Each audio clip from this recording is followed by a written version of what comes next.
오늘 우리 예배 공동체에게 주시는 하나님 말씀 우리 같이 보도록 하겠습니다. 우리 마태복음 19장 1절로 12절에 있는 말씀, 마태복음 19장 1절로 12절에 있는 말씀, 우리 한 말씀씩 같이 교독을 하도록 하겠습니다. 제가 먼저 19장 1절 말씀 먼저 봉독합니다. 예수께서 이 말씀을 마치시고 갈릴리를 떠나 요단강 건너 유대 지경에 이르시니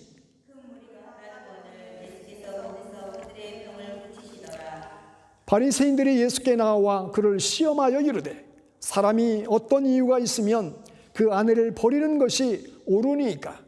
예수께서 대답하여 이르시되 사람을 지으시니까 본래 그들을 남자와 여자로 지으시고 말씀하시기를 그러므로 사람이 그 부모를 떠나서 아내에게 합하여 그 둘이 한 몸이 될지니라 하신 것을 읽지 못하였느냐?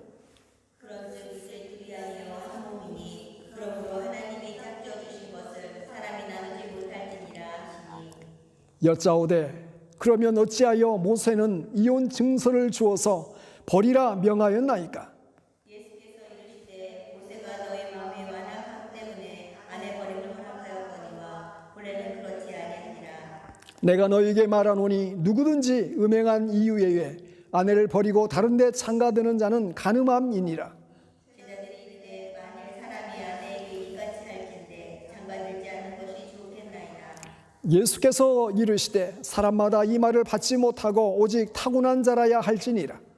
어머니 태로부터 된 분자도 있고 사람이 만든 분자도 있고 천국을 위하여 스스로 된 분자도 있도다. 이 말을 받을 만한 자는 받을지어다. 아멘. 오늘 말씀의 제목은 성경이 말하는 결혼이 무엇인가라는 말씀을 갖고 함께 은혜를 나누기 원합니다. 우리가 이 서양 격언에 보면 바다로 갈 때는 한 번 기도하고 또 전쟁터로 나갈 때는 두 번 기도하고 결혼식장에 갈 때는 세 번 기도하라라는 그런 말이 있습니다. 결혼은 바다의 항해보다도 전쟁의 포탄보다도 더 치열한, 더 위험한 그런 모험의 장이라는 그런 의미가 이 격언에 담겨져 있기 때문입니다. 저는 벌써 25년 동안 이 치열한 결혼의 그 고개를 살아오고 있습니다. 노르웨이 극작가인 입센이라는 사람이 이렇게 이야기를 했습니다. 결혼 생활, 이 거친 바다를 헤쳐나갈 나침반은 아직 발견되지 않았다. 이 말은 무슨 말입니까? 결혼 생활에 있어서 결혼 생활은 이렇게 하는 것이다, 저렇게 하는 것이다, 어떤 딱딱딱 짜지어진 매뉴얼이 있지 아니한다라는 것입니다. 정답이 없다는 것입니다. 그러나 오늘 본문 성경에는 분명하게 결혼 생활이 어떻게 돼야 되는지 거기에 대해서 큰 틀을 정확하게 우리에게 안내를 해주고 있습니다. 우리는 성경을 통해서 아름다운 가정을 꾸리고 또 결혼 생활을, 행복한 결혼 생활을 하기 위해서 하나님께서 우리 결혼의 그 의미가 무엇인지 또 그 틀이 어떻게 우리에게 제시해주고 있는지를 오늘 말씀을 통해서 다시 한번 상기하고 정말로 하나님 기뻐하시는 축복된 가정, 행복한 가정, 기쁨이 넘치는 그런 그 가정을 또 소망하고 또 결혼을 꿈꾸고 있는 사람에게는 정말로 가정이 기다려지고 설레이고 더없이 정말로 축복된 그런 만남의 장이고 천국의 장임을 마음속에 되새기면서 또 그런 마음으로 또 기도하면서 이 결혼을 소망하는 그런 마음들이 되었으면 좋겠습니다. 제가 말씀을 준비하면서 통계를 찾아보니까 우리 대한민국 2018년도에 1년 결혼 건수가 2018년도에 25만 7,600건이었어요. 25만 7,600건. 그런데 2018년도에 이혼한 건수를 보니까 몇 건이나 됐을까요? 10만 8,700건이었어요. 제가 이 숫자를 1년 숫자를 갖다가 365로 나눠보니까 약 하루에 이혼하는 쌍이 297쌍이 되었습니다. 10쌍이 결혼하면 몇 쌍이 이혼을 한다는 거예요? 4쌍 정도가 약 100% 가운데 40% 정도가 이혼을 한다는 통계 수치입니다. 사실 이 수치보다도 어쩌면 더 많은 수치가 가정이 깨지고 또 이혼의 아픔을 느끼고 있는 그런 가정일 가능성이 많이 있습니다. 왜냐하면 별거 상태라든지 또 서류의 이혼 도장을 찍지 않은 상태로 지내는 부부도 많이 있기 때문에 그렇습니다. 따라서 우리나라에는 매년 10만 명 이상의 결혼 때문에 마음에 엄청난 상처를 받은 미성년자들이 결손 가정의 아픔을 맛보고 있다는 것을 추측할 수 있는 것입니다. 우리가 지금 살고 있는 영국은 어떻습니까? 영국은 2019년도 영국 통계청 자료, 이 통계청 자료는 노던 아일랜드하고 스코틀랜드를 뺀 자료예요. 노던 아일랜드하고 스코틀랜드를 뺀 인구가 몇 명이냐면 5,870만 정도 됩니다. 거의 한국보다 한 6, 700만 정도가 더 인구가 많은데 노던 아일랜드하고 스코틀랜드 빼도 2018년 영국 통계청 통계에는 이혼한 숫자가 약 9만 871건이었습니다. 근데 특히 이혼이 가장 높은 나이대를 보니까 45세에서 49세 사이가 가장 그 이혼 그래프가 가장 크게 나왔어요. 이 말은 이혼을 하게 되면 어떻다는 거예요? 스라의 자녀들이 보통 45세에서 49세 정도 되면 자녀들이 있는 경우는 보통 다 지금 청소년기를 대다수는 보내고 있든지 어쨌든 대다수 성인에 접어들지 않은 그러한 자녀들이 있을 가능성이 많은 나이대들입니다. 영국이 한국보다 인구가 많은데 이혼율은 비슷하면서도 이혼한 사람은 적게 나타난 이유는 그만큼 합법적으로 또 결혼하고 또 가정을 또 꾸리면서 신고하지 않은 그 퍼센테이지가 높다는 것을 보여주고 있는 것입니다. 상담학자들에 의하면 이혼을 하는 것은 배우자의 죽음 다음으로 가족에게 가장 큰 상처를 주고 스트레스를 준다는 그러한 통계가 있습니다. 보통 이혼을 하게 되면 하루아침에 나 당신하고 못 살겠어 하고 이혼하는 경우가 있습니까? 그렇지 않아요. 최소 몇 년, 아무리 적어도 몇 달, 몇 년의 기간 동안 고통하는, 서로 갈등하는 시간들을 겪게 됩니다. 그 속에서 아내도 남편도 또 자녀들도 이 가정이 깨어져가는 그 과정들 속에 많은 아픔과 상처를 갖게 됩니다. 여러분, 우리나라도 어떻게 보면은 참 유교 사상의 그 바탕에 세워진 그 대한민국인데 어떻게 보면 참 지금 이제 영국이나 또 우리나라나 별게 이혼율이 그렇게 별 차이가 나지 않아요.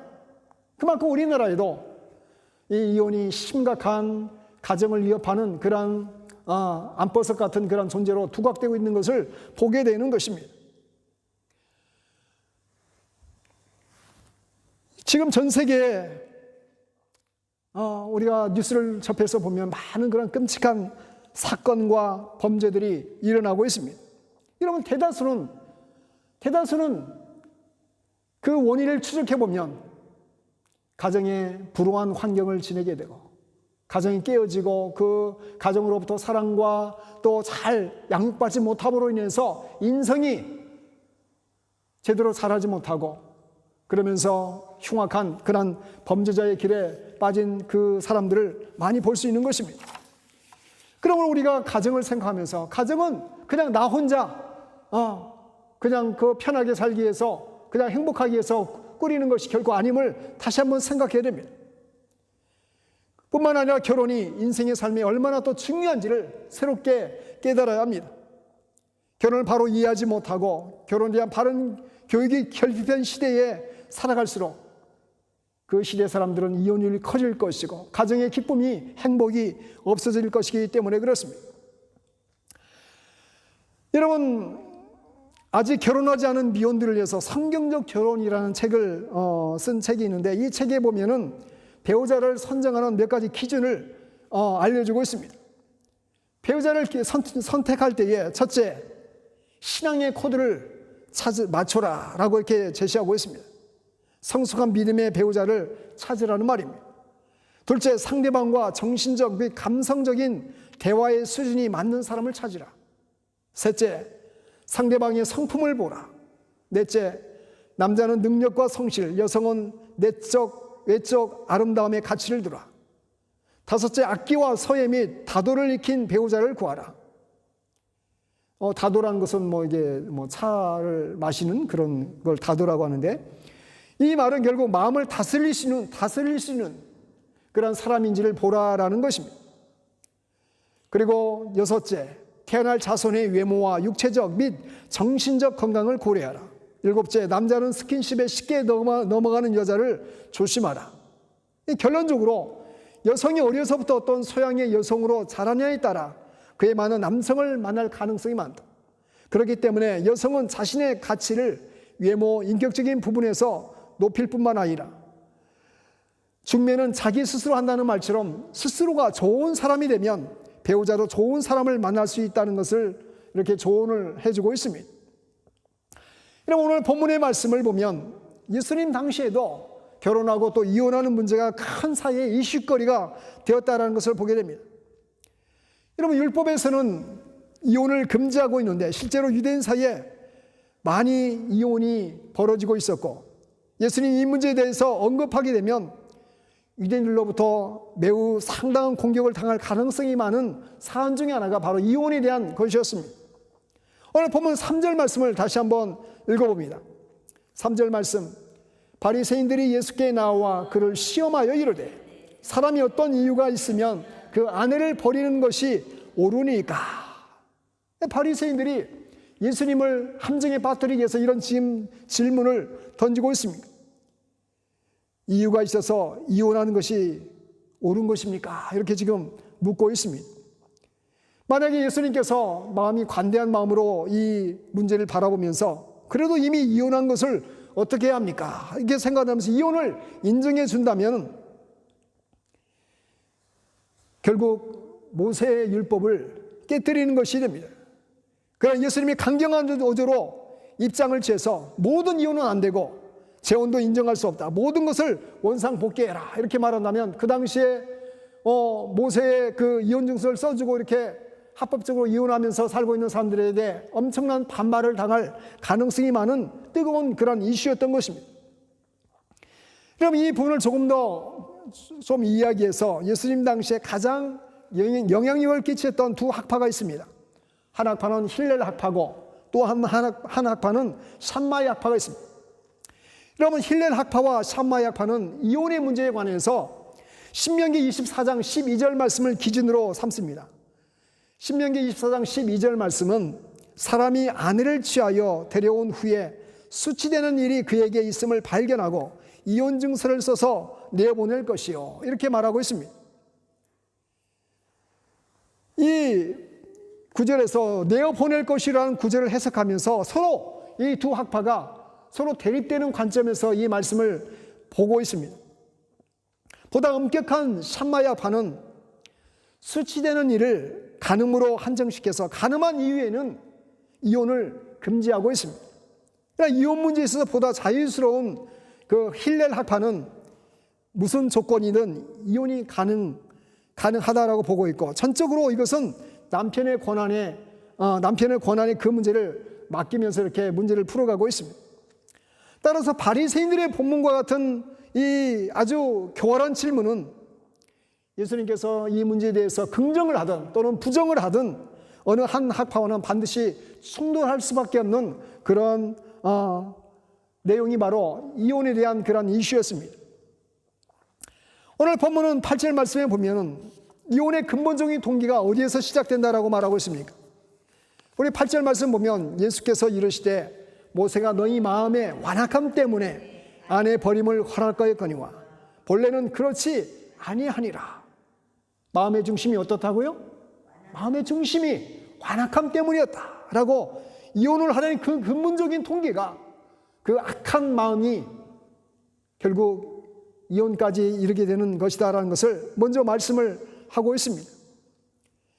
여러분, 신명기 24장 1절로 2절은 이렇게 말씀합니다. 사람이 아내를 맞이하여 데려온 후에 그에게 수치되는 일이 있음을 발견하고 그를 기뻐하지 아니하면 이혼 증서를 써서 그의 손에 주고 그를 자기 집에서 내보낼 것이요, 그 여자는 그의 집에서 나가서 다른 사람의 아내가 되려니와 이렇게 말씀하고 있습니다.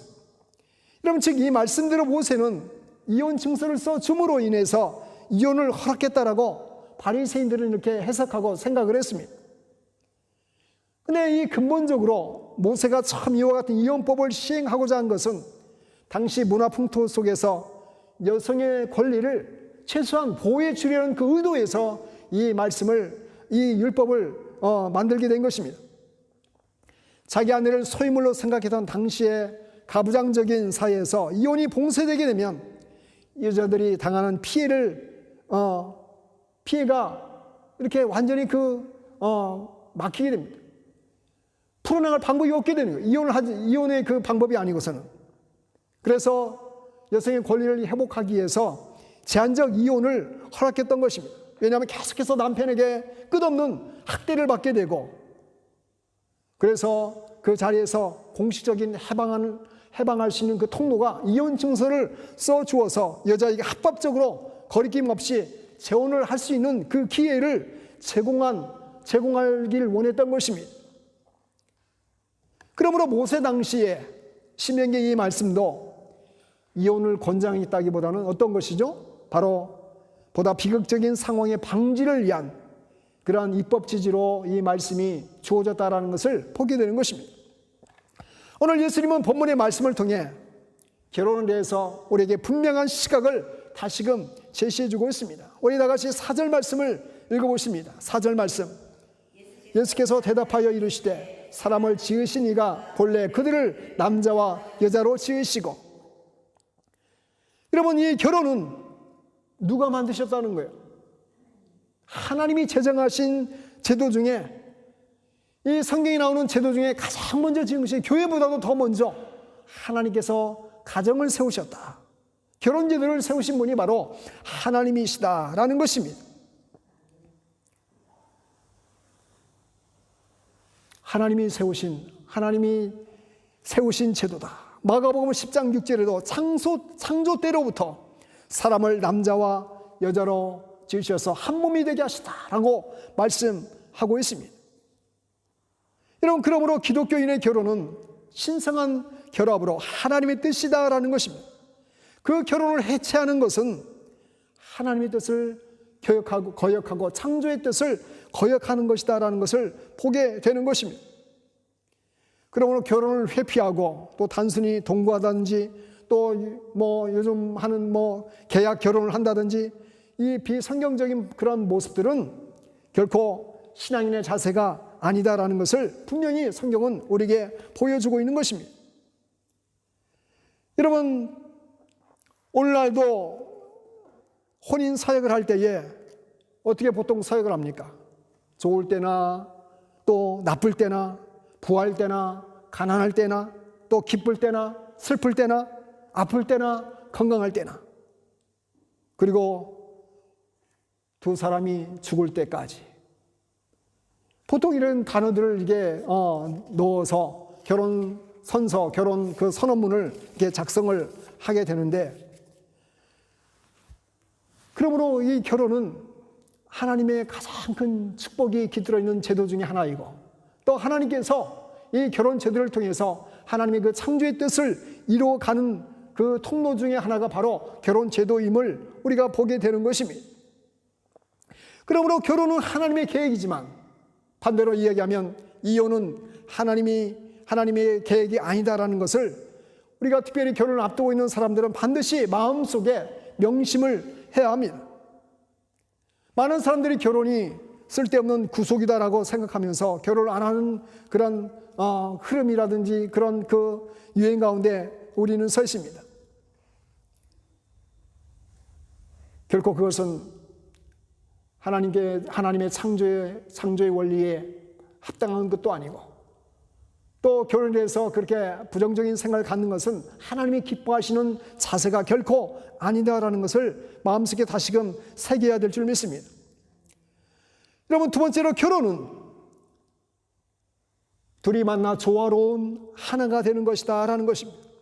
마태복음 19장 5절 말씀을 우리 같이 읽어보십니다.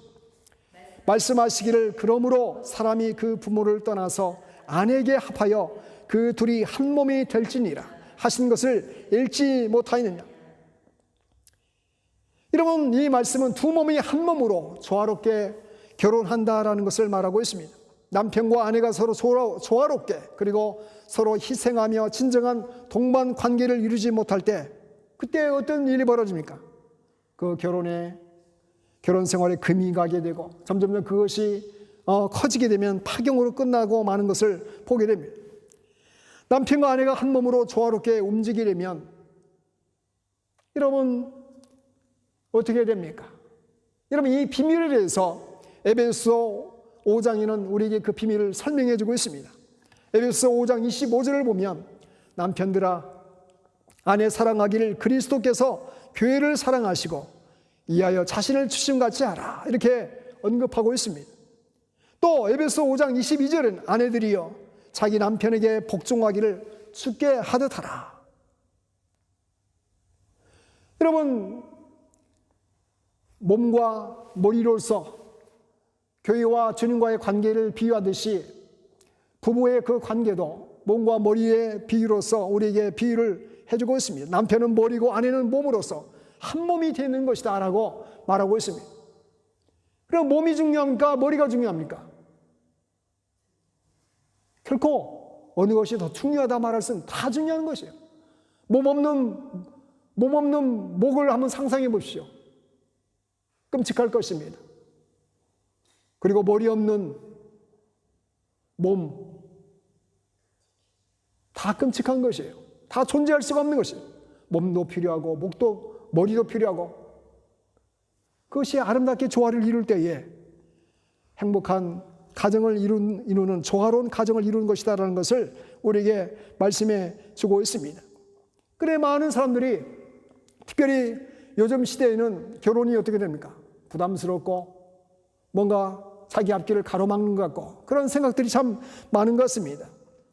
여러분, 제가 자료를 좀 찾아보니까 한국보건사회연구원이 2016년도에 성인 1000명을 대상으로 설문조사를 했어요. 조사를 했는데 1000명 가운데 그 가운데 260명이 미혼이었어요.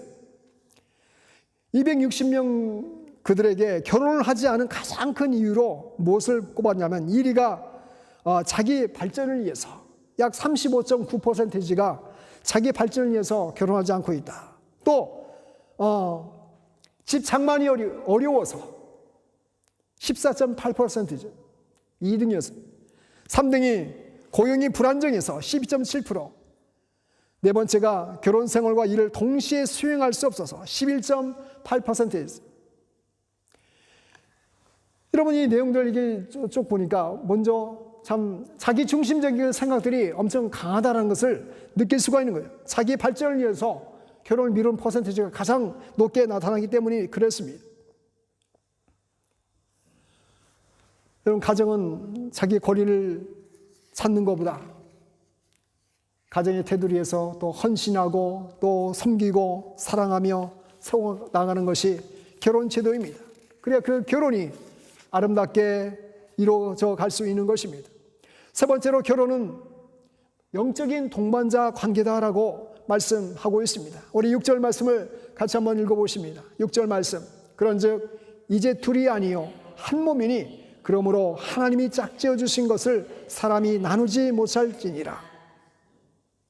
여러분, 결혼은 단순히 두 젊은 남녀가 만나서 살아가는 것이 결코 아닙니다.